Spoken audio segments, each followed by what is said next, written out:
শুভ দুপুর বন্ধুরা, আজকে আমি বানাবো গ্রিন চিলি চিকেন। তার জন্য দেখো কি কি লাগবে: ধনে পাতা, পুদিনা পাতা, টক দই, কাজু, কাঁচা লঙ্কা।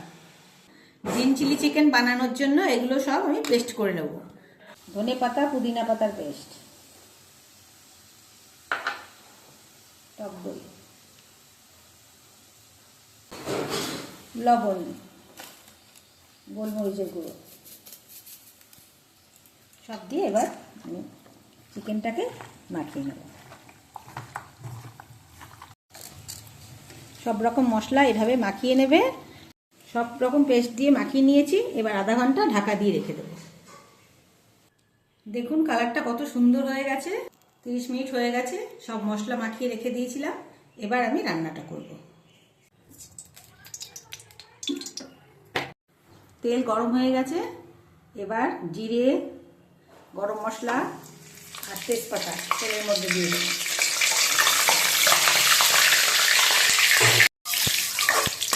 রান্নাটা কিন্তু একদম সাদা তেলে করতে হবে। পেঁয়াজটা দিয়ে দিলাম, লবণ হলুদ দিলাম পরিমাণ মতো।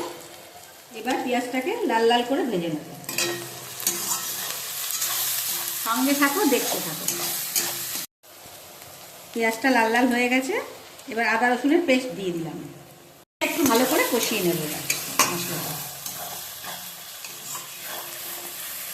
ধনের গুঁড়ো দিয়ে দিলাম, জিরের গুঁড়ো দিলাম। মশলাটাকে এবার ভালো করে কষিয়ে নেব। মশলা থেকে তেল ছেড়ে দিয়েছে। এবার চিকেনগুলো এর ভেতর দিয়ে দেবো।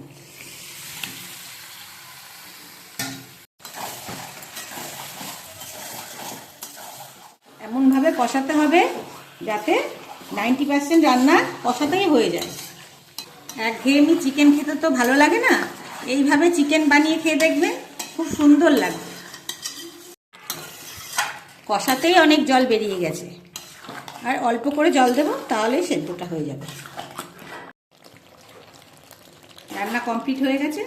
এবার ধনে পাতাটা ছিটিয়ে নেড়ে চেড়ে নামিয়ে নেব। একদম তৈরি গ্রিন চিলি চিকেন। এইভাবে রান্না করে খেয়ে দেখো, ভালো লাগবে। পাশে থেকো,